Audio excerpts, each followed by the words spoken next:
Bienvenidos a Besos de Terciopelo, donde la poesía será la única protagonista. Porque nos acaricia, besando las sensaciones,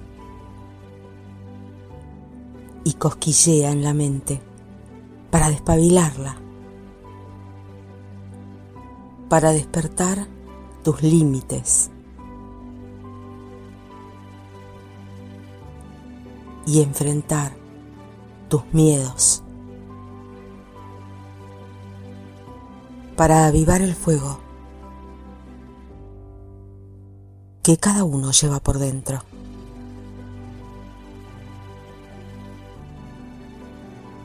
Mi nombre es Diosma Patricia Davis, desde Buenos Aires, Argentina, y soy la conductora y creadora de este programa llamado Besos de Terciopelo, que va a estar dedicado especialmente a la poesía y a todos los géneros literarios. ¿Qué es para mí la poesía? La poesía es la vida misma. Su voz llega desde cualquier parte del universo para tocarnos, para acariciarnos, para despertarnos, para hacernos ver la realidad, para darnos momentos placenteros, para hacer vivos los sentimientos. Poesía es todo. Cada instante de nuestra vida está pincelado con poesía. Es un beso dado bajo la lluvia. Es un abrazo entre hermanos que hace tiempo no se ven. Es la mirada cómplice entre amigos. Es ver el nacimiento de un niño. Es la ternura de los ojos de una madre. Son las lágrimas de tristeza por un ser que ha partido. Poesía, poesía. Poesía es lo que nos congrega y nos da ese hálito de vida. Nos da esperanza, nos da fuerza para continuar. Sin la poesía, nos faltaría ese toque de magia que necesitamos para seguir de pie en esta realidad tan dura. Poesía también es el grito desesperado de un derecho que fue enmudecido. Es el pedido de auxilio de alguien que lo está necesitando. Es la fuerza natural que desde las entrañas se explaya a través de las letras. Es ese secreto que estaba muy bien guardado y que se atreve a asomarse nadando en renglones de tinta. Poesía es llevar de la mano a un niño cuando recién está dando sus primeros pasos. Es levantar del suelo un pájaro herido y tratar de reanimarlo. Es la canción que despierta en madrugada, entre medio de un susurro en los oídos. Es música de violines, con solo escuchar una voz. Poesía es ese arrebato en medio de la noche con el ser que amas. Es esa chispa que reaviva y que enciende todo el fuego. Eso es para mí la poesía. Demos comienzo al programa.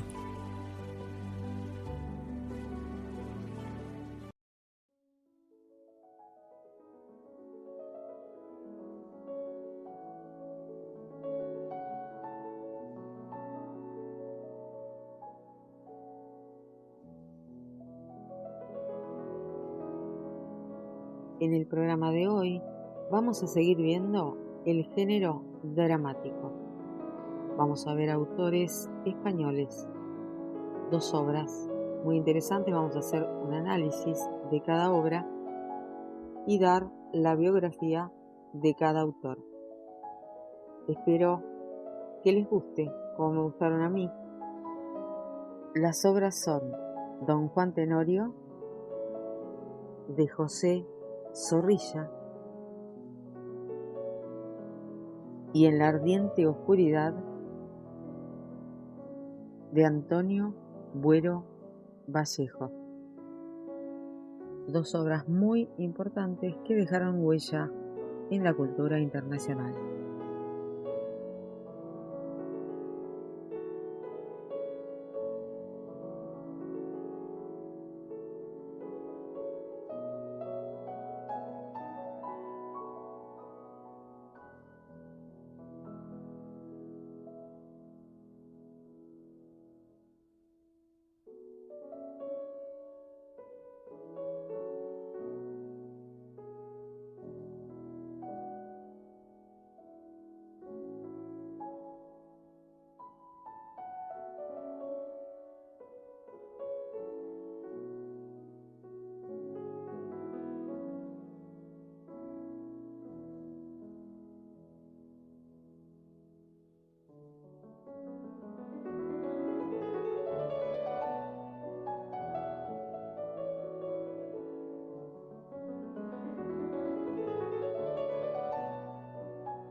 El teatro es una de las manifestaciones artísticas y culturales más relevantes y a su vez también es una de las más antiguas de todos los tiempos.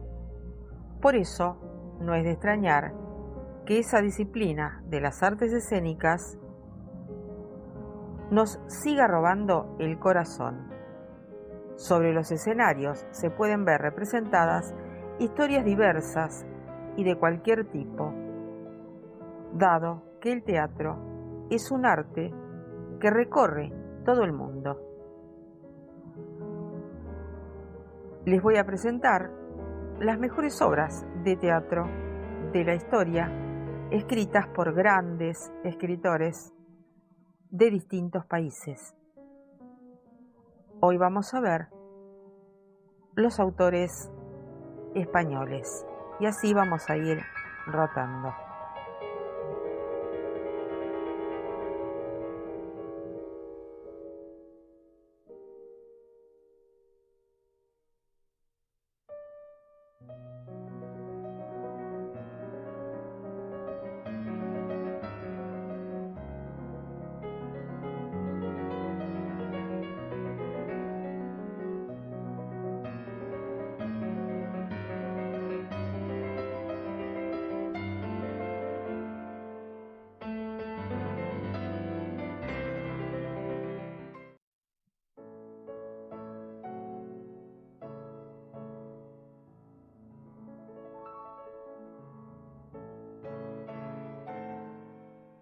Don Juan Tenorio, escrito en el año 1844, de José de Zorrilla, es una de las obras de teatro más representativas del romanticismo. La historia toma lugar en Sevilla durante el Siglo de Oro, un año después de hacer una apuesta para ver quién podría ser más malvado y mujeriego. Don Juan Tenorio y don Luis Mejía se reúnen en un hotel para comparar sus hazañas. Tras contar los muertos en batalla y mujeres seducidas, está claro que don Juan es el ganador. Los rivales deciden hacer una nueva apuesta y don Juan le asegura a don Luis que le quitará a su prometida, doña Ana de Pantoja, y que además conquistará a una novicia, va para monja. Al enterarse del desafío, el comendador don Gonzalo de Ulloa, padre de doña Inés, quien está en un convento y destinada a casarse con don Juan, niega su consentimiento y deshace el compromiso. Don Juan le escribe una carta de amor a doña Inés y luego la rapta del convento donde había vivido desde la infancia, y ambos terminan enamorándose locamente. Don Luis y don Gonzalo llegan a la casa de don Juan y se enfrentan a él en un duelo, pero los dos terminan muertos, por lo que don Juan huye a Italia. Tras 5 años, don Juan vuelve a Sevilla y visita el cementerio donde están enterrados don Luis, don Gonzalo y además doña Inés, quien murió de pena al saber que no podía estar con su amado, don Juan. Doña Inés también ha hecho una apuesta, pero con Dios, si ella logra el arrepentimiento de don Juan antes de su muerte, los dos se salvarán, pero si no lo consigue, se condenarán eternamente. Don Juan regresa a su casa y allí le aparece el espíritu de don Gonzalo para intentar conducirlo al infierno. Pero entonces llega el espíritu de doña Inés y le ruega a don Juan que se arrepienta. La novicia gana la apuesta y los dos suben al cielo, rodeados de ángeles, cantos e imágenes celestiales. El drama está dividido en 2 partes. La primera, que se divide en 4 actos y transcurre en una sola noche. Es una comedia de capa y espada y cuenta la historia del libertino, y la segunda parte se divide en 3 actos y también transcurre durante una sola noche. Es meditabunda y lenta. Zorrilla emplea un castellano moderno, pero salpicado con arcaísmos, así como el italiano en algunas partes de la obra. Los temas que trata son la moralidad y la religión. La obra juxtapone la inocencia, pureza y bondad de doña Inés con el carácter satánico y malvado de don Juan, quien ha vivido como un libertino, sin respetar a nadie, matando a hombres y burlándose de mujeres. El arrepentimiento de don Juan es un subtema de la moralidad. El amor entre doña Inés y don Juan es tan fuerte que el protagonista decide cambiar y se arrepiente de sus pecados. Años más tarde, Zorrilla dijo que la falta de verosimilitud era el gran pecador de la obra. Miguel de Unamuno dijo que la rima infantil era vacía. La acción de esta obra toma lugar durante el Siglo de Oro. Los realistas, como Galdós, en cambio, preferían la actualidad. Es una parodia clásica porque tiene todos los elementos de la obra seria, pero sin bases para la credibilidad. Está llena de ecos del Siglo de Oro, como los elementos carnavalescos, máscaras, disfraces, tan típicos de la literatura barroca. Es una refundición del Burlador de Sevilla, de Tirso de Molina, y del Convidado de Piedra, de Antonio Zamora. Obras del Siglo de Oro. Revive la figura del libertino don Juan. El amor de doña Inés salva el alma de don Juan. Aquí aparece un tema derivado del amor cortés, dado que el amor ennoble al enamorado, pero aquí está llevado al extremo de que corrige, aunque sea en el último momento, a un criminal. En la primera parte, la acción transcurre en las calles misteriosas de Sevilla y en celdas y conventos. La segunda parte toma lugar entre las estatuas y tumbas de un panteón. Las estatuas cobran vida, las sombras hablan y se hace una idea idealizada del cielo y del infierno. Ambas partes toman lugar durante la noche. Al final le aparecen a don Juan los espectros de doña Inés y de don Gonzalo, su padre. Hay un amor imposible entre don Juan y doña Inés, porque don Juan tuvo que huir a Italia tras matar a su padre, a don Luis. Debido a este amor imposible, doña Inés se muere de pena. Tiene un final trágico por la muerte de los dos enamorados.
como cualquier obra teatral, la magia de Don Juan Tenorio es verla representada.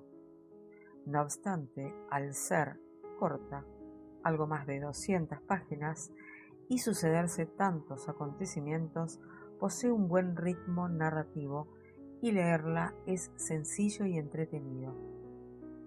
Es un drama que se convirtió en un clásico. Don Juan era un personaje que ya había sido tratado por otros autores como Tirso de Molina en El burlador de Sevilla, y sin embargo el de José Zorrilla es el que más fama consiguió.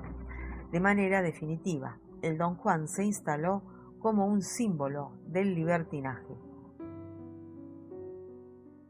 El Don Juan de Zorrilla es un hombre que pone sus pasiones, sus deseos, su orgullo, su ego, por delante de cualquier otra cosa. Escapa de la justicia cuando lo persigue y se sale siempre con la suya. Esta actitud se ha entendido como libertad, y en cierto modo lo es, pero también lleva a reflexionar sobre la idea que tenemos de libertad. Esa libertad deja en segundo plano la ética y la responsabilidad.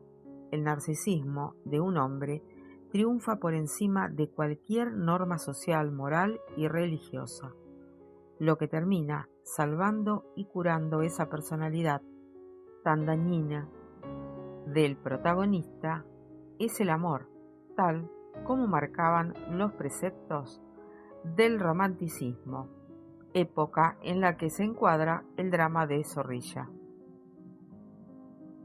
La idea del amor como salvación puede parecernos igualmente antigua, pero si nos ponemos a pensar nos daremos cuenta de que muchas historias de hoy siguen el mismo argumento. Se puede pensar en novelas como A 3 metros sobre el cielo de Federico Mochia, que ha sido llevada al cine en un par de ocasiones, o cualquier serie adolescente actual. Todas esas historias siguen la línea del hombre libertino que cambia de parecer y se hace bueno gracias al amor de una mujer. El aspecto más interesante de Don Juan Tenorio es que nos encontraremos ante un personaje y una historia que hoy, de forma diferente y adaptada a los tiempos, seguimos desarrollando. Por esa razón, se habla del mito de Don Juan. Es una de las obras más representadas de la historia y un drama histórico que sienta precedente en muchos aspectos. La distancia de la obra y la actualidad no es tanta. Si bien es cierto que es un drama escrito en pleno romanticismo, la salvación divina no deja de ser moralizante y tiene importancia, porque tampoco se puede obviar de que se trata de sentimientos universales como son el amor o la libertad. Don Juan Tenorio es una de las obras cumbres de la literatura española. Durante muchos años fue tradición que Don Juan Tenorio se representase en los teatros el día 1 de noviembre, Día de Todos los Santos.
José Zorrilla nació en Valladolid en 1817 y murió en Madrid en 1893.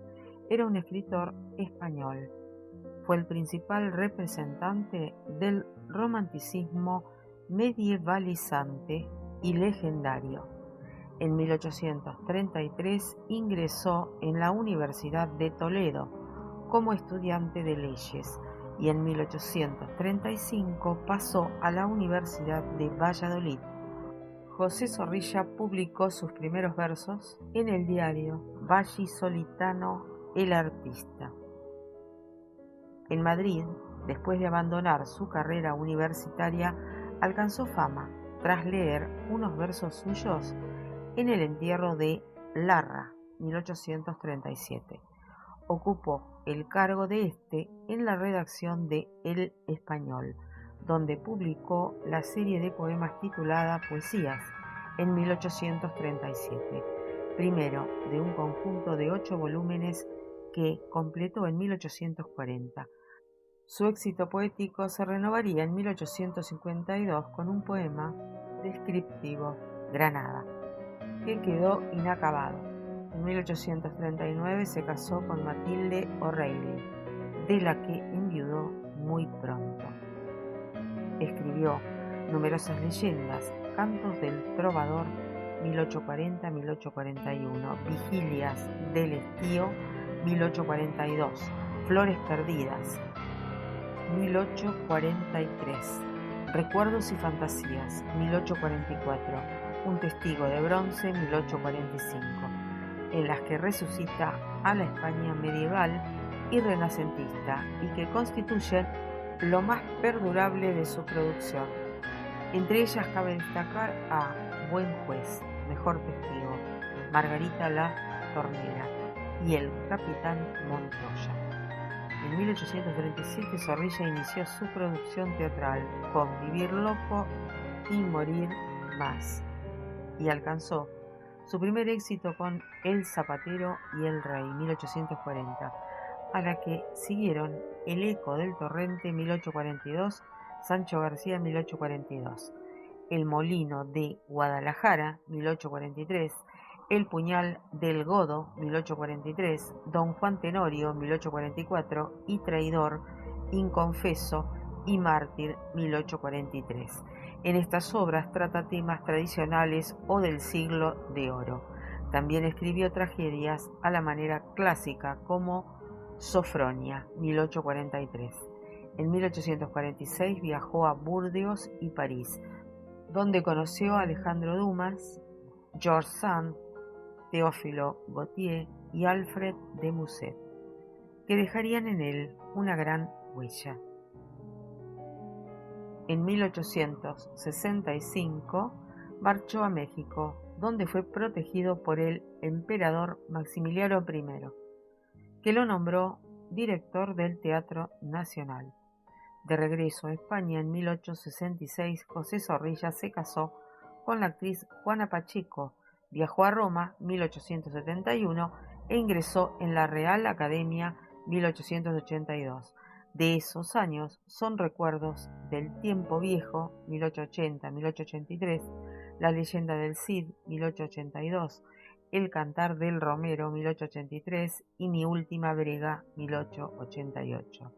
Fue coronado como poeta en el Alcázar de Granada 1889 por el Duque de Rivas, en representación de la reina regente.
En la ardiente oscuridad es la primera obra dramática escrita por Antonio Buero Vallejo, 1916-2000, en el año 1946, y es además una de las producciones más importantes del dramaturgo guadalajareño, pues nos facilita todas las claves y temas del teatro bueriano.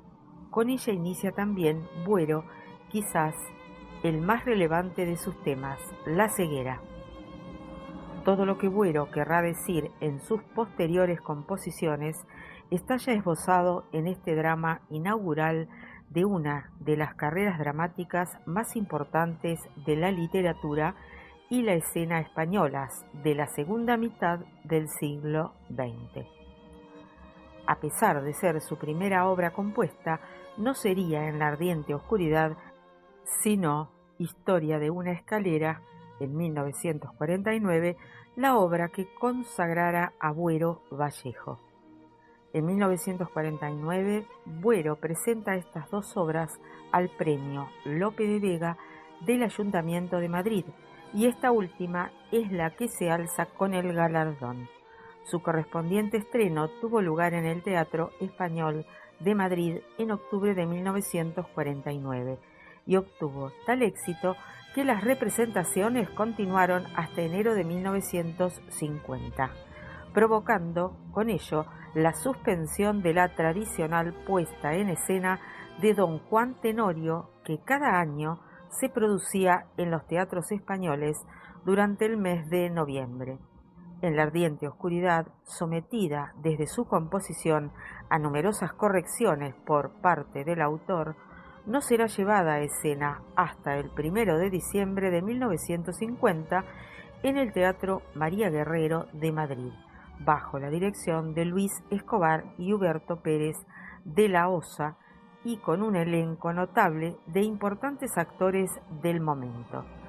Estas obras configuran, por tanto, el punto de origen de la producción dramática de Antonio Buero Vallejo, dentro de la cual hallamos otros títulos tan relevantes como El Tragaluz, Aventura en lo gris, Un soñador para un pueblo, Las meninas, El concierto de San Ovidio o El sueño de la razón, entre otras muchas.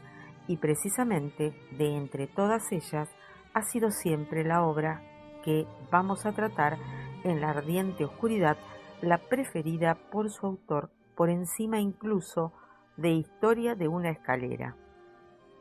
Comenzamos este comentario analizando en primer lugar la herencia literaria de la que parte Buero Vallejo para llevar a cabo su producción. Encontramos en primer lugar, entre las influencias que recibe Buero, la tradición realista europea del siglo XX. Así pues, en Buero está presente la influencia de Ibsen, muy admirado desde siempre por él, y de quien adopta el símbolo como algo trascendental y creado a partir de elementos de la misma realidad, realismo simbólico, lo cual se convertirá en uno de los temas centrales del dramaturgo, el deseo de superar las apariencias. Strindberg, que le enseñó la necesidad de recuperar el mundo del sueño, Pirandello, O'Neill, quien volvía a los temas trágicos con el propósito de mostrar las raíces del terror y la alucinación en el alma humana. No menos importantes son las influencias de autores como Cervantes, tema de la locura, la consagración a una causa en apariencia descabellada y el enfrentamiento entre el hombre y el mundo que lo rodea. Sófocles, Edipo, Calderón, el alcance metafísico de la vida y sueño, Valle Inclán, García Lorca, etc. Estos y otros muchos nombres están en los orígenes de un autor que, aficionado al teatro, desde siempre tuvo por primera vocación la pintura. No obstante, no podemos olvidar que a pesar de estas numerosas influencias, su voz posee un fuerte carácter personal. El fluir de la vida española repercutió en él de tal manera que su dedicación al arte continuó por otros derroteros y se encaminó por la senda teatral. Frente al teatro intrascendente y evasivo de los años 40, Buero Vallejo se declinó por un teatro real, trascendente y de enfrentamiento. Con sus proyectos escénicos intenta hallar una salida para la crisis que en aquellos años vivía el teatro en España. Pero este propósito no era de fácil aplicación y contaba con muchos obstáculos. Uno de los más importantes, un público que no quería un teatro angustiado.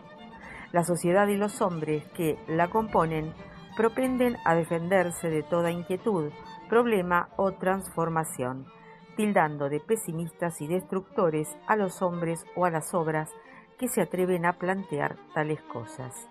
La identificación del terror, la lástima y el dolor trágicos con el pesimismo es propia de personas o colectividades que huyen de sus propios problemas o deciden negar su existencia por no querer o no poder afrontarlos.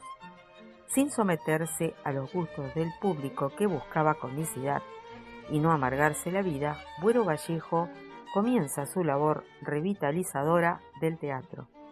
No era su intención angustiar, sino ejemplarizar, pero no optará por ello una postura de moralina, pues nunca confundió la escena con el púlpito. Con su primera obra, Historia de una escalera, 1949, comienza el nuevo drama español, fundado en la necesidad del compromiso con la realidad, la búsqueda de la verdad y el deseo de remover las conciencias.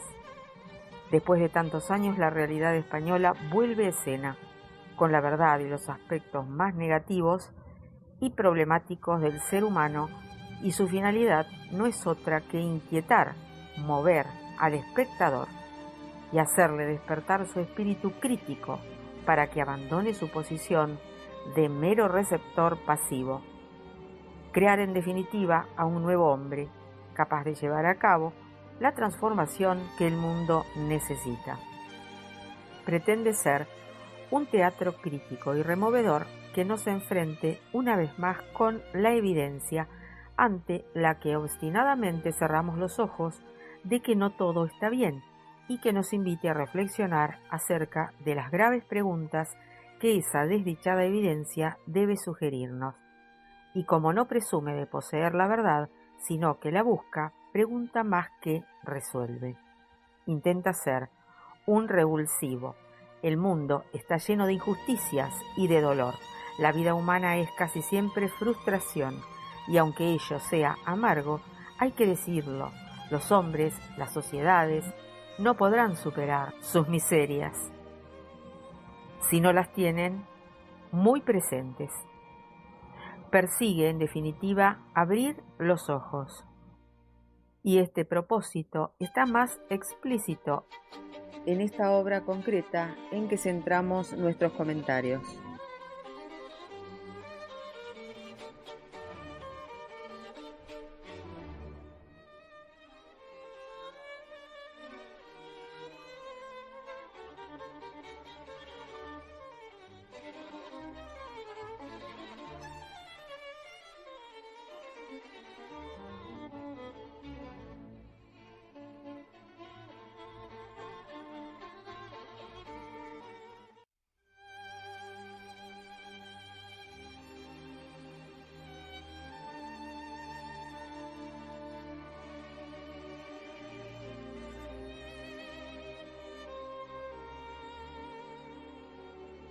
En la ardiente oscuridad, los personajes de aquella obra tenían los ojos cerrados.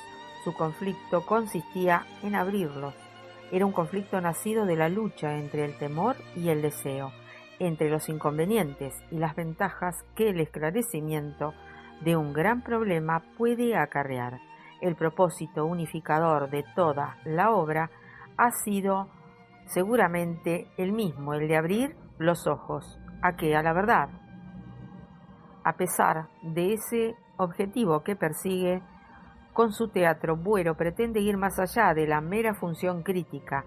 Cualquier autor que se precie no debe ignorar los problemas estéticos, porque dejar de lado ese aspecto supondría limitarse a exponer los avatares cotidianos para ser en poco tiempo olvidado con ellos.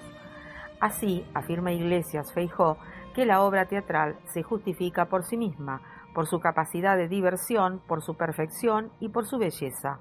Además presenta problemas éticos hondos y sugerentes que no interesarían si estuviesen expuestos de forma defectuosa.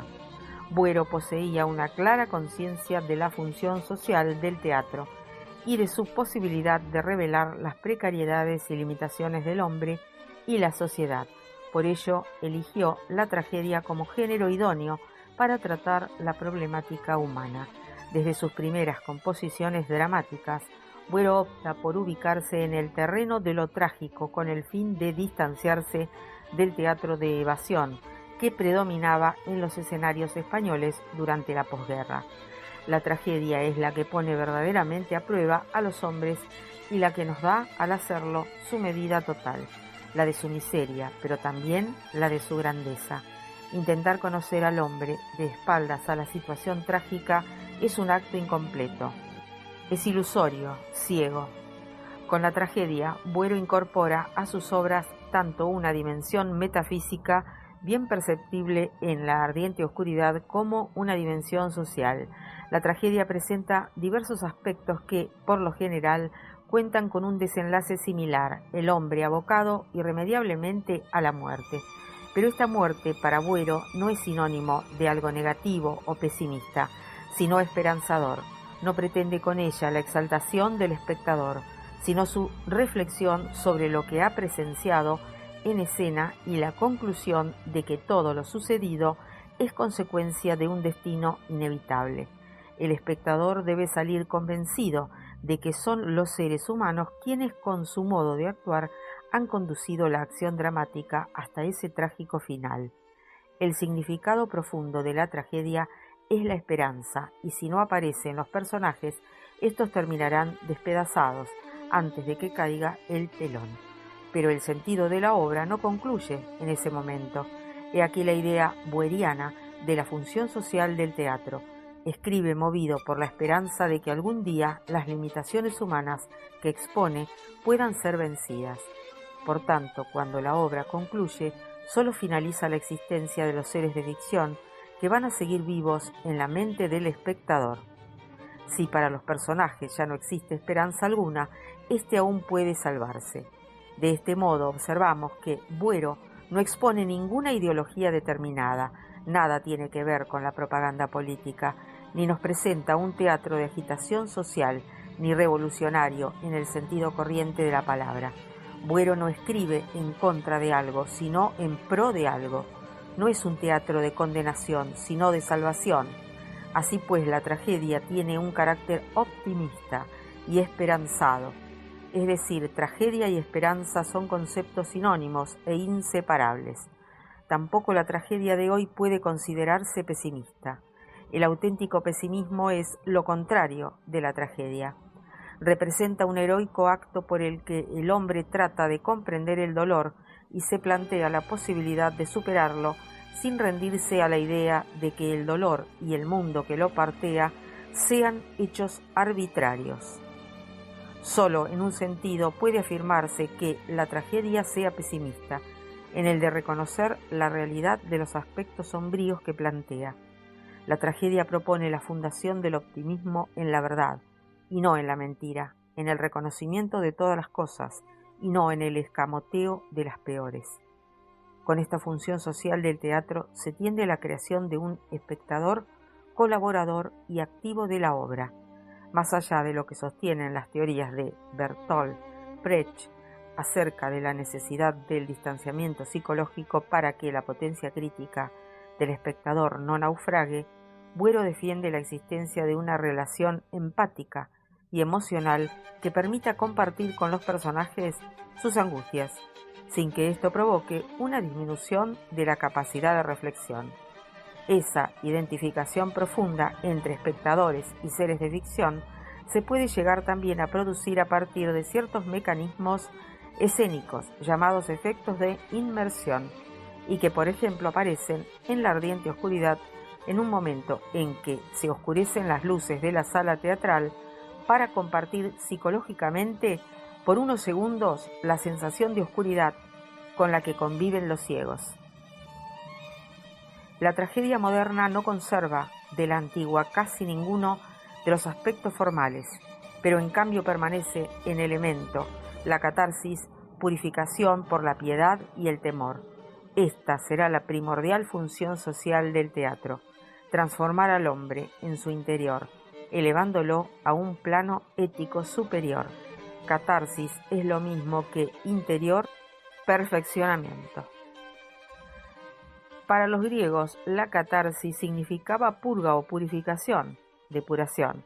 En cierto sentido también regulación o moderación. Si todo efecto estético puede considerarse durante el goce de la obra de arte o con posterioridad a él como algo que nos eleve y nos descarga de impurezas, entonces la catarsis podrá ser producida por cualquier obra de arte, pero es en la tragedia donde su acción se ha considerado más significativa.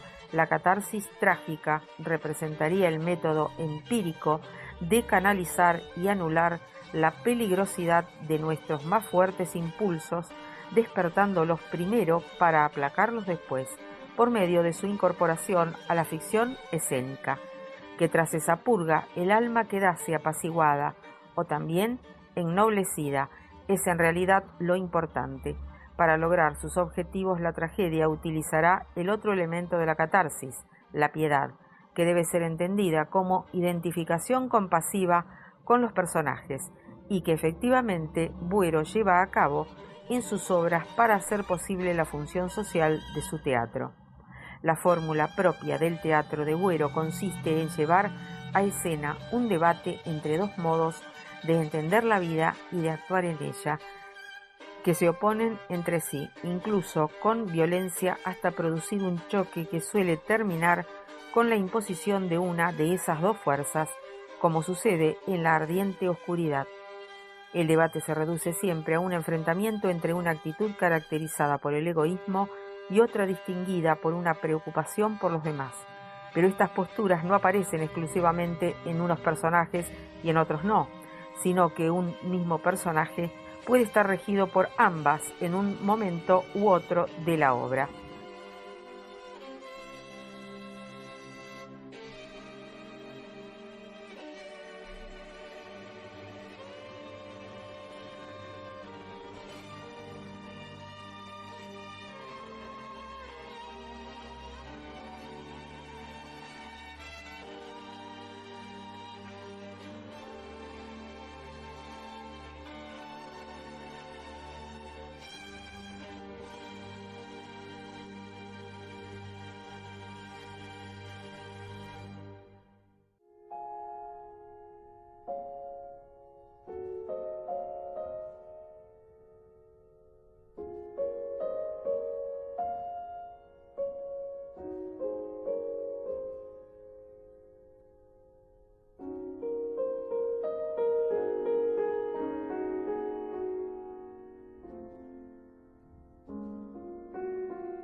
El público se fiará de la visión de doña Pepita y configurará su autoconvencimiento del desenlace de la obra, pues, al menos en lo relacionado con esta muerte, no quedará con dudas. Estas llegarán más adelante con las palabras finales de la obra enunciadas por Carlos, y ya una tercera lectura nos muestra cómo indica Iglesias Feijó que doña Pepita es una ciega voluntaria, pues a pesar de ser la única persona que ve el asesinato de Ignacio, no hará nada por revelar esta verdad ni querrá que Carlos sufra castigo, es decir, su vista no le sirve de nada. Finalmente, padre e hijo se despiden hasta pronto e Ignacio se incorpora a la vida en el centro. En la cuarta escena, Ignacio comienza ya a rebelarse contra todo lo que lo rodea en el centro. Se niega a soltar el bastón, que en sus manos se convierte en el signo escénico de la consciente aceptación de la ceguera y que resulta, como hemos podido observar, disonante con ese paraíso utópico de los invidentes. Califica al director como un hombre absurdamente feliz. Se considera normal a sí mismo y a todos los demás. Puede que esté anormal, todos lo estamos. Y vuelve a mencionar la palabra maldita. Los dos somos ciegos. Ante la falta de éxito en la integración de Ignacio, Carlos recurre a Miguel y a su alegría para intentar conseguir la adaptación del alumno nuevo. Pero esto tampoco da resultados. Una expresión de Carlos nos hace ver la alegría como algo artificial y no nacido del sentimiento humano, sino prefabricado y proporcionado por la institución, como si fuera un alimento o un objeto material cualquiera. Otro aspecto que resulta curioso es que el compañero de habitación de Ignacio es la persona en principio más discordante con su forma de ser angustiada y triste. En realidad, todos intentan introducir a Ignacio en un sistema de colegio por medio de superficiales soluciones. Un ejemplo de ello será la solución fútil que proponga Juana. La solución para Ignacio es una novia, y será ella precisamente quien consiga entablar esa amistad con él, pero no lo hará cambiar, sino que la transformación sucederá más bien al contrario, es decir, Juana se adhiere a la ideología de Ignacio. Ella se convertirá, por tanto, en dicha solución, pero Ignacio se rebelará como ya lo hizo antes, ahora con mayor resistencia. Los amigos continúan hablando, pero Elisa siente algo más extraño con respecto a Ignacio, tiene algo que le repele. Un aspecto que puede ser útil en la escena para hacernos ver la esclavitud a la que están sometidos los alumnos puede apreciarse en las siguientes palabras: mandaré conectar los altavoces, los chicos tienen derecho a su ratito de música. Puede ser un rasgo que, aunque no parezca demasiado extraño, nos hace pensar en la existencia en ese colegio de una vida excesivamente dirigida. Buero Vallejo utiliza con frecuencia la música en sus obras con un valor simbólico o como elemento argumental, y en este caso el título de la composición de Beethoven que suena no puede ser más significativo: Claro de luna. Se inicia ahora una escena decisiva que concluirá con el acto en la primera victoria de Ignacio. Juana queda un momento sola, pero acto seguido aparece en escena Ignacio con el firme propósito de marcharse. No consigue adaptarse al modo de vida de la institución y decide finalizar esa situación de la manera más sencilla, abandonando una casa en la que esperaba encontrar a unos seres como él, algo que no ha conseguido. Creí que encontraría a mis verdaderos compañeros, no a unos ilusos. Pese a ser poco tiempo que había llegado, captó perfectamente la esencia de la educación en ese centro. Lo conoció, pero no lo aceptó. No quiso engañarse a sí mismo como sus compañeros lo hicieron. No quiso negar la evidencia y no pretendió ocultar la ceguera que le estaba amargando la vida. Dirige palabras duras a Juana y en ese diálogo destapa de manera detallada la filosofía del centro, la moral de acero a la que tanta referencia hacían todos. Estáis envenenados de alegría, pero sois monótonos y tristes sin saberlo. No tenéis derecho a vivir, porque os empeñáis en no sufrir, porque os negáis a enfrentaros con vuestra tragedia fingiendo una normalidad que no existe. Ciegos y no invidentes, imbéciles. He aquí una de las deudas de Buero hacia Unamuno, que está en el fondo de toda la obra, Quien se niega a sufrir no vive, pues el dolor revela la vida verdadera. Solo sufriendo se es persona. El dolor es el camino de la conciencia y es, por él, cómo los seres vivos llegan a tener conciencia de sí. Además, también queda patente un resentimiento con el género femenino. Todas decís, ¿por qué no te echas novia? Pero ninguna ha dicho, te quiero. Pero él se ha inmutado como consecuencia del acercamiento de Juana, es decir, que junto a su dureza encierra ansiedad y sentimientos. Cuando la conversación llega a un estado de menor alteración, Juana continúa con su intento de persuadir a Ignacio para que no se marche del centro, pero las razones que le expone para ello parecen enfocadas más bien a un intento de no marchar la reputación del centro. En un intento desesperado por convencer a Ignacio, Juana está dispuesta a llegar al ruego de rodillas, pero el joven introduce un giro irónico que resulta bastante revelador de la consciente diferenciación que establece Ignacio entre ciegos y videntes, pues invalida para los ciegos un simple gesto muy frecuente en las relaciones sociales y mucho más aún en el lenguaje. Ignacio pretenderá siempre romper los lugares comunes que se estrellan contra su ceguera. Para él, el arrodillamiento es un gesto como tantos otros que igualmente no ve y que por lo tanto carece de valor para un ciego. A pesar de todo, Ignacio decide permanecer en el centro, pero antes hace una advertencia a Juana que resultará reveladora para el resto de la obra. El mundo idílico en el que ellos pretenden vivir le repugna y la crispación ante el mismo le resulta inevitable. Hacéis mal negocio, porque vosotros sois demasiado pacíficos, demasiado insinceros, demasiado fríos. Pero yo estoy ardiendo por dentro, ardiendo en un fuego terrible que no me deja vivir y que puede haceros arder a todos, ardiendo en esto que los videntes llaman oscuridad y que es horroroso porque no sabemos lo que es. Yo os voy a traer guerra y no paz. Es una profecía que se cumplirá. En fin, cuando ella le pregunta qué desea, él revela la hondura de su anhelo. Ver, aunque sé que es imposible. Aunque este deseo se consuma estérilmente mi vida entera, quiero ver, no puedo conformarme, no debemos conformarnos y menos sonreír y resignarse con vuestra estúpida alegría de ciegos. Ver equivale a ser libre, a poder andar libremente sin la ayuda de ningún objeto y sin que peligre su integridad, a poder ser él mismo quien guíe su vida y no su familia o la prisión a la que llaman colegio.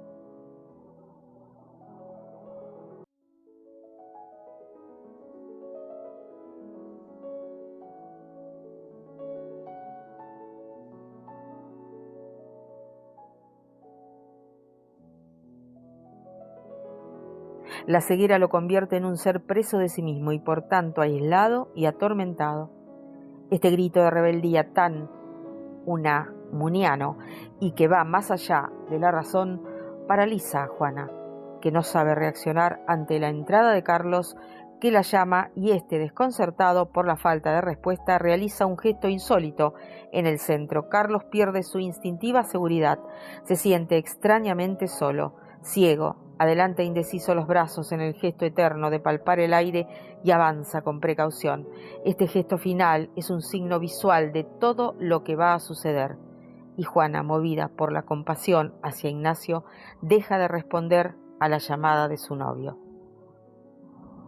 Para el momento en el que Ignacio trata de convencer a Carlos de la tremenda limitación que sufren, Buero ha utilizado el recurso dramático de gran fuerza al hacer que las luces del escenario vayan decreciendo hasta la oscuridad absoluta. Así el autor consigue que el espectador interiorice por un momento la experiencia permanente de los ciegos y quede implicado físicamente en las vivencias de los seres de ficción.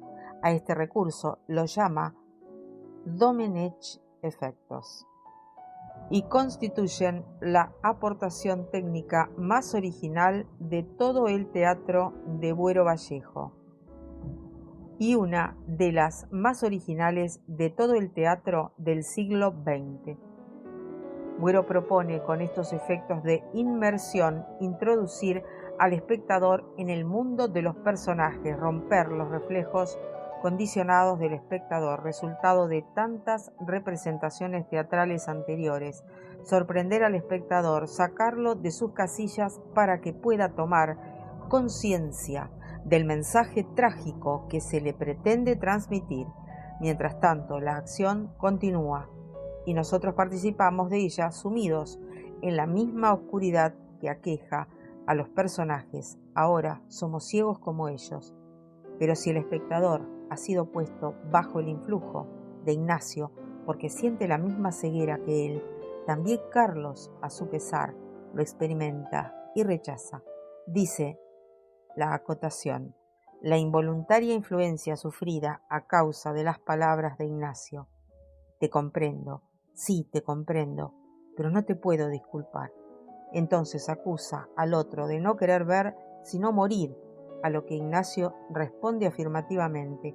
Puede que la muerte sea la única forma de conseguir la definitiva visión. En esta obra de En la ardiente oscuridad, Ignacio es un ser que oscila entre la esperanza y la angustia, y que se preocupa por la búsqueda de la autenticidad del hombre, por hallar el sentido de la existencia humana, por la libertad, por las limitaciones humanas, por la temporalidad. Carlos también tiene razones para ser contrincante. Si éste desea morir, él lucha por la vida, de la que hace un canto apasionado. Yo defiendo la vida, porque quiero vivirla a fondo, cumplirla, aunque no sea pacífica ni feliz, aunque sea dura y amarga. Se deja entrever de nuevo con estas palabras la semilla plantada por Ignacio. Carlos adora la vida, aunque sabe que no es un camino de rosas, menos aún para ellos. Antes había defendido la felicidad completa y su condición de seres completamente normales, pero Ignacio desenmascara a su oponente. Él lucha por la vida, pero sobre todo quiere recuperar a Juana. Se hace evidente ahora aquí la otra rivalidad, aparte de la ideológica, existente entre Carlos e Ignacio, la amorosa, quizás más fuerte que la primera. Carlos reacciona de manera violenta y su conclusión lo muestra decidido a resolver esa situación. Te marcharás de aquí, sea como sea. La escena siguiente se desarrolla entre Carlos, don Pablo y su esposa, cada vez más preocupados por la influencia perturbadora de Ignacio. Carlos responde con una mentira a una pregunta de doña Pepita, tal vez porque piense que esa respuesta errónea puede servirle de coartada tras cometer el crimen en el que parece que está pensando desde la escena anterior. La causa de la muerte de Ignacio queda por unanimidad y después de proponer varias hipótesis establecida. Ha muerto por accidente al caerse del tobogán cuando practicaba ese ejercicio a escondidas y sin la presencia de nadie, pero el espectador puede empezar a intuir que hay algo más allá de esa teoría oficial. Las continuas miradas de Pepita a Carlos delatan visualmente lo que en última escena quedará explícito mediante palabras. Por tanto, la obra no termina aquí, sino que falta una dura escena entre Carlos y doña Pepita en la que ésta revela al joven que lo ha visto todo. Es cierto que la vida en el centro se ha arreglado. La solución que antes reclamaba don Pablo se ha dado ya, pero nadie esperaba tanto. Carlos finge no entender las palabras de doña Pepita y afirma que a partir de ese momento todo volverá a la normalidad. No obstante, doña Pepita, maternal y a la vez sugerente, busca una confesión por parte del joven, pero se encuentra con una frialdad irónica, hermana de la de Ignacio. En esa última escena se desarrolla una situación que hace al lector espectador interpretar que el sentimiento de doña Pepita hacia Carlos va más allá del simple cariño maternal. Ya en una acotación del segundo acto se hace alusión a este cariño. El estudiante es para ella el alumno predilecto de la casa. tal vez el hijo de carne que no llegó a tener con Pablo. ¿Acaso esté un poco enamorada de él sin saberlo? Pero nada de ello ha sido sugerido por el diálogo hasta ese momento. Al igual que antes hizo Ignacio, doña Pepita indica que sabe perfectamente que no solo por el bien del centro Carlos ha matado a Ignacio, sino por un asunto más personal. El centro puede tener enemigos y las personas rivales de amor. Pepita le advierte: pero usted no ha vencido, Carlos. Acuérdese de lo que le digo, usted no ha vencido. Con estas palabras se anticipa lo que el espectador confirmará con las últimas sentencias de Carlos al final de la obra. El espectador quedará con la duda de si fue o no Carlos quien asesinó a Ignacio, pero el lector obtendrá esa confirmación al leer la acotación que describe la salida de doña Pepita de la sala. Engloba en una triste mirada al asesino y a su víctima y sale por el chaflán. En cambio, el espectador va a presenciar cómo Ignacio es quien resulta vencedor de esta batalla. Se reencarna en su enemigo Carlos, va asemejándose a Ignacio primero en los gestos. Al fin no puede más y se despechuga, despojándose de la corbata, y finalmente en sentimientos, pues expresa con idénticas palabras el deseo de ver las estrellas que antes había manifestado Ignacio. Carlos, y ahora están brillando las estrellas con todo su esplendor, y los videntes gozan de su presencia maravillosa. Esos mundos lejanísimos están ahí, tras los cristales. Sus manos, como alas de un pájaro herido, tiemblan y repiquetean contra la cárcel misteriosa del cristal, al alcance de nuestra vista, si la tuviéramos. Ignacio, eso quiere decir que ahora están brillando las estrellas con todo su esplendor y que los videntes gozan de la maravilla de su presencia. Esos mundos lejanísimos están ahí. Se ha acercado al ventanal y toca los cristales. Tras los cristales, el alcance de nuestra vista, si la tuviéramos. A este recurso técnico lo llama Buero ritornello y afirma que tiene la función de remarcar la irresolubilidad de las dudas ante los problemas humanos y en cierto modo viene a ser la respuesta a esas preguntas. Es decir, es una frase clave o una situación clave que denuncia la final persistencia de las cuestiones planteadas.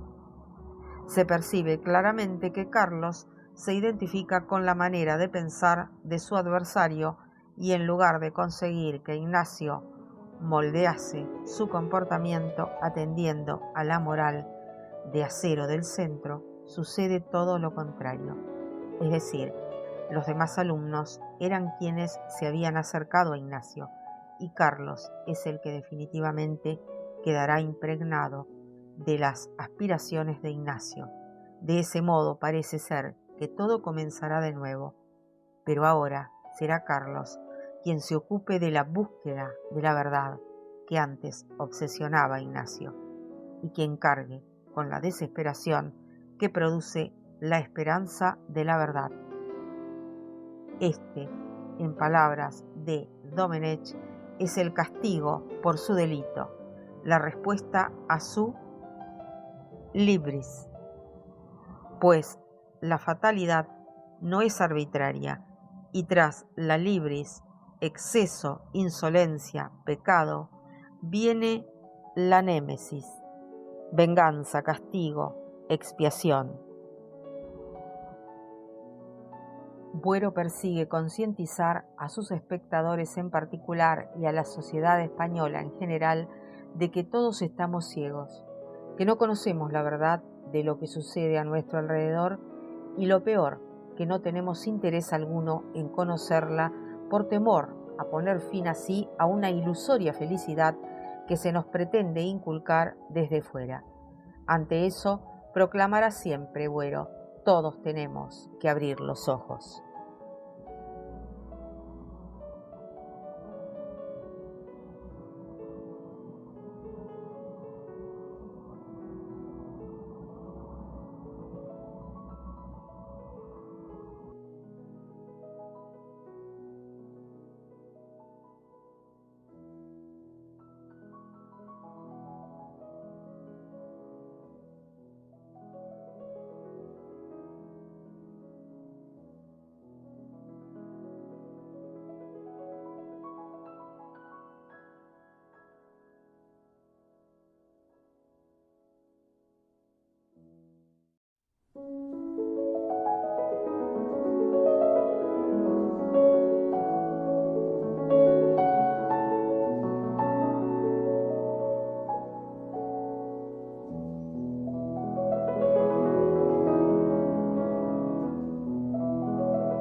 Ah, estáis envenenados de alegría, pero sois monótonos y tristes sin saberlo, sobre todo las mujeres.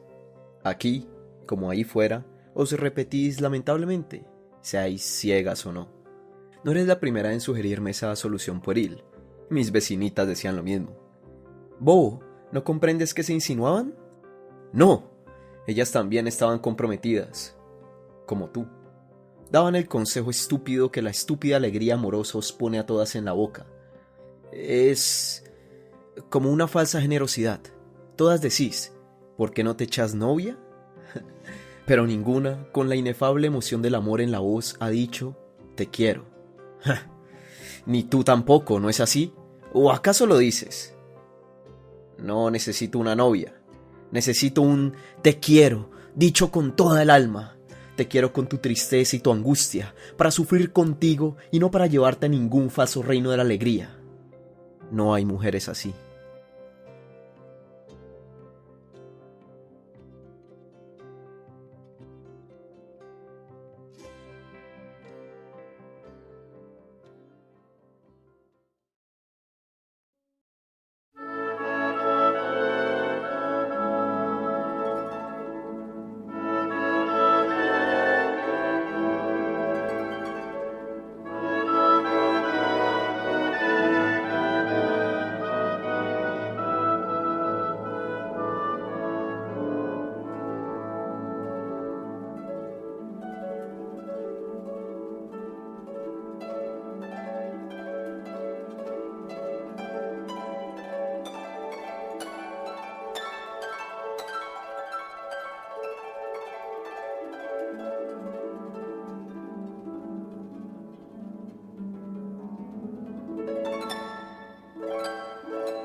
Las fuentes que utilicé para hacer este programa son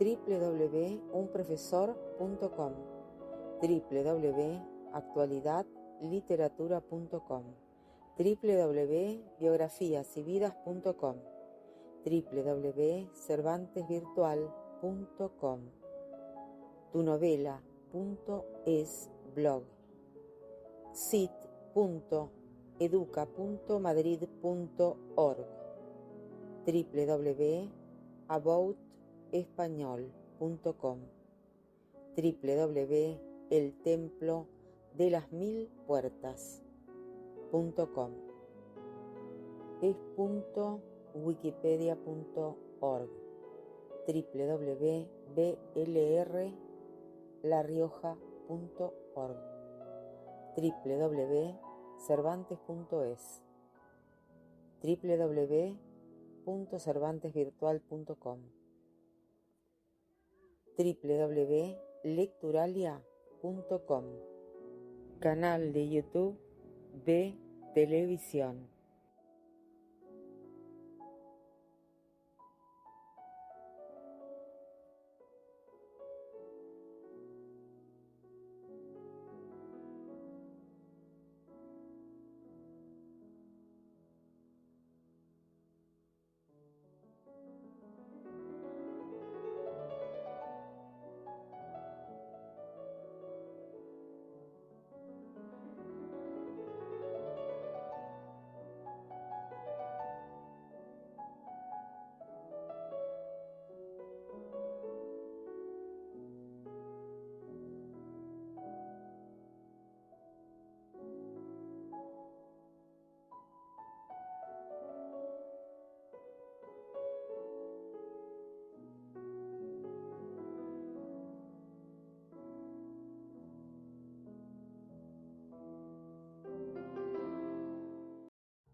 Llegamos a la sección de los poetas elegidos. Esta semana elegí un poema precioso de Marta Pombo, escritora uruguaya, poetisa del corazón, y otro de Fanny del Rocío Méndez, de Ecuador, poetisa de los Andes. Hermoso, precioso los dos poemas. En el primero vemos que la poetisa hace como un homenaje al amor, describe emociones profundas y utiliza metáforas y comparaciones para capturar la esencia de ese amor. Expresa el deseo de mantenerlo por siempre vivo, a pesar de no estar físicamente juntos. Está escrito en un tono muy romántico, resaltando la importancia del amor en su vida. Después tenemos el poema de Fanny del Rocío Méndez, que se titula A la luz de las velas. Describe una noche sensual y romántica de la pareja y utiliza muchas imágenes sensoriales para crear una atmósfera. El poema se destaca por la importancia de los momentos simples pero muy significativos de esa relación, y se hace hincapié en la necesidad de escapar de la rutina y buscar nuevas maneras de amar. El poema está escrito en un tono reflexivo y apunta a la importancia de esa conexión emocional y la renovación constante de una relación. Preciosos los dos poemas. Los extraje de la página Escribiré poesía para ti de Iván Cosme. Y ahora los dejo en compañía de las letras que hablan por sí solas.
This one goes out to all lovers.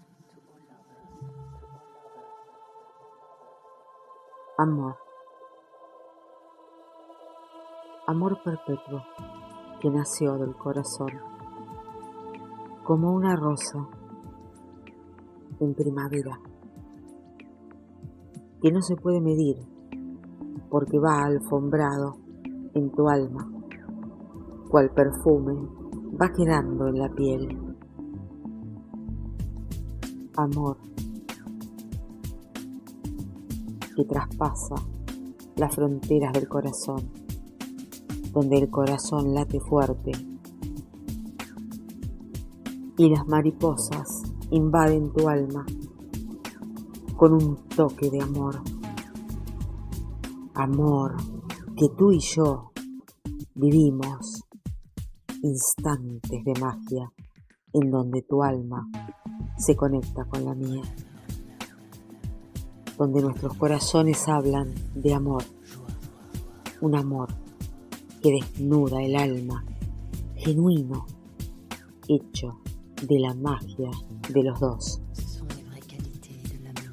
Un amor, aunque no estemos juntos, nacidos de los portales, de los sueños, de la ilusión, engendrados en un espacio de luna, sin igual, a través de las miradas.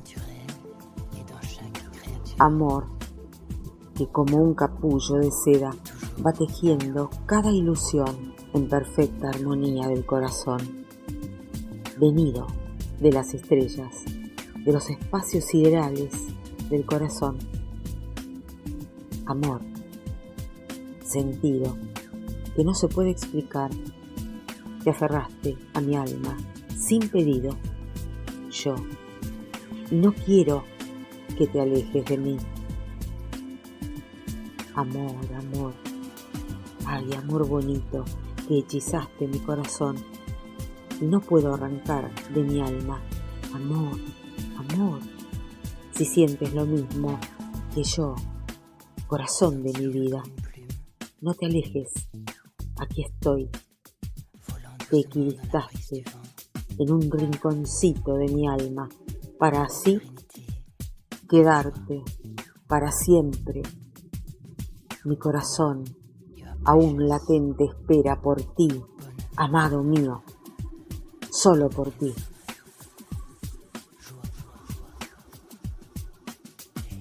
Amor.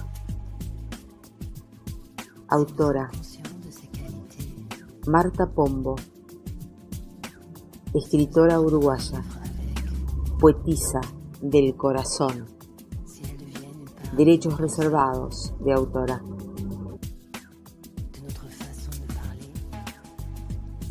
Diosma Patricia Davis, desde Buenos Aires, Ciudad Autónoma de Argentina, en voz y edición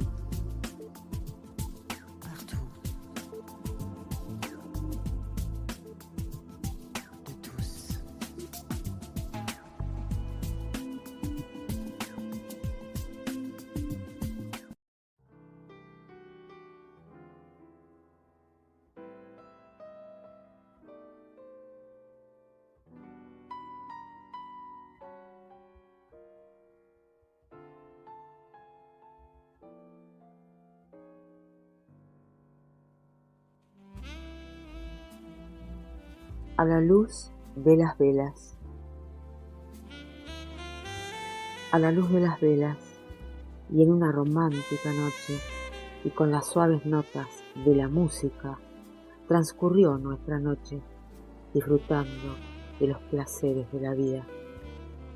Las copas de vino en la mesa y brindamos alzando nuestras copas entrelazadas, sellando nuestro pacto de amor. La noche transcurrió a la luz de las velas, sentados en la alfombra, abrazados al calor de la humeante chimenea. Nos fuimos despojando lentamente de nuestra ropa y con suaves caricias nos amamos sin restricciones. Este sublime momento que nos invita a disfrutar de este mágico instante que revive el sentimiento que nos une. Al son de una música suave, danzamos sin pensar en nada, solo disfrutar de esta melodía. Solo con la luz tenue de las velas transcurrió nuestra velada como símbolo de unión que nos mantiene atados uno al otro con lazos irrompibles. Esos momentos revivan la llama del amor, simples pero muy significativos para encender la pasión que está dentro de nosotros. Disfrutemos de esta fantasía que es una manifestación de nuestros sentimientos que no afloraban por causa de la rutina. Inventemos cada día una nueva caricia, una nueva forma de amar. Desatémonos de esta monotonía que nos tiene atrapados. Las cosas más simples de la vida son aquellas que nos llenan de emociones y nos transportan a mundos mágicos usando nuestra imaginación. Cada día revivamos este amor, saliendo de la rutina que nos tiene atados.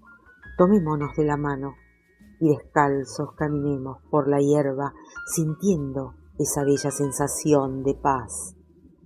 Esta velada a la luz de las velas reaviva nuestro amor, que ya se estaba convirtiendo en una rutina y escribiendo en un papel todo lo que nos molesta del otro. Llegaremos a entendernos mejor para que este sentimiento no muera. La luz de las velas que refleja tu rostro marcado por el tiempo inspira ternura porque nos damos cuenta que hemos compartido una vida juntos. A la luz de las velas. Fanny del Rocío Méndez, Ecuador, 5 de noviembre de 2023. Derechos de autora reservados. Poetisa de los Andes.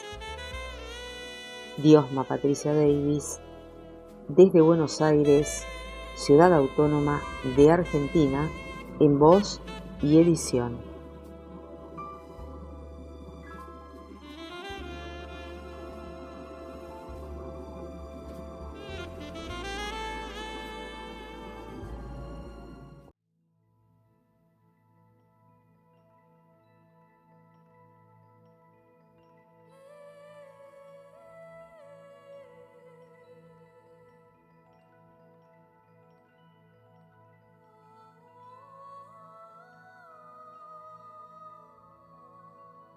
Mis versos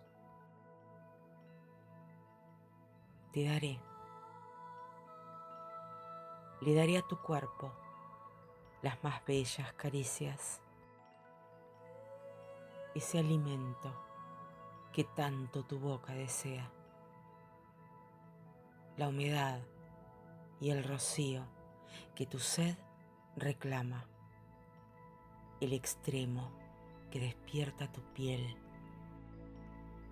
y le excita. El calor que derrite el hielo en un verano. La miel más dulce de un bocado intenso. La mirada que cubre y pinta en tu lienzo. Y un atardecer de sol sin asomo de ocaso.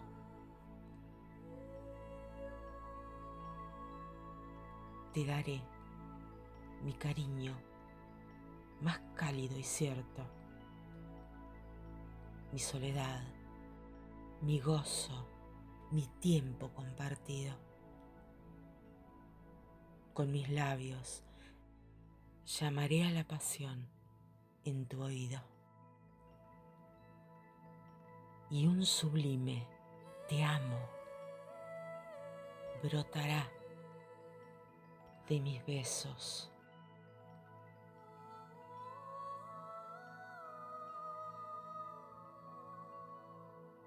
Te daré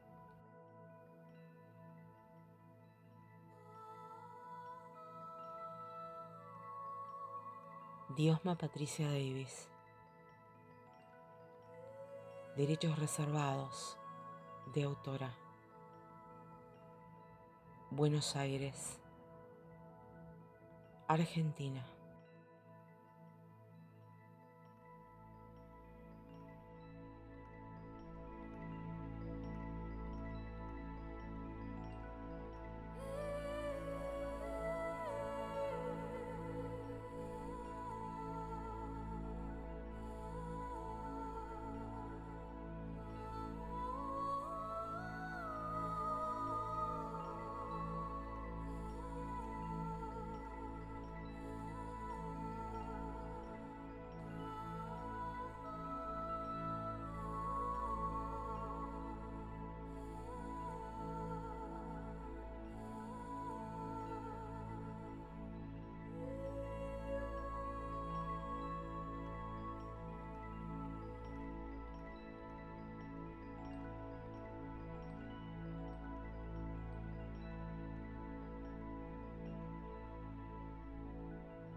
Y así llegamos al final de este programa. Deseo desde mi corazón que les haya agradado. Siempre pongo lo mejor de mí para hacer un trabajo completo y agradable. Y espero que haya logrado mi objetivo. Agradezco muchísimo a todos los que estuvieron escuchando el programa y acompañando en el chat. Hasta la próxima semana, donde vamos a seguir conociendo un poco más de la poesía. Y como siempre les digo, déjense acariciar por el beso de terciopelo que tiene la voz de la poesía. Diosma Patricia Davis, desde Buenos Aires, ciudad autónoma de Argentina.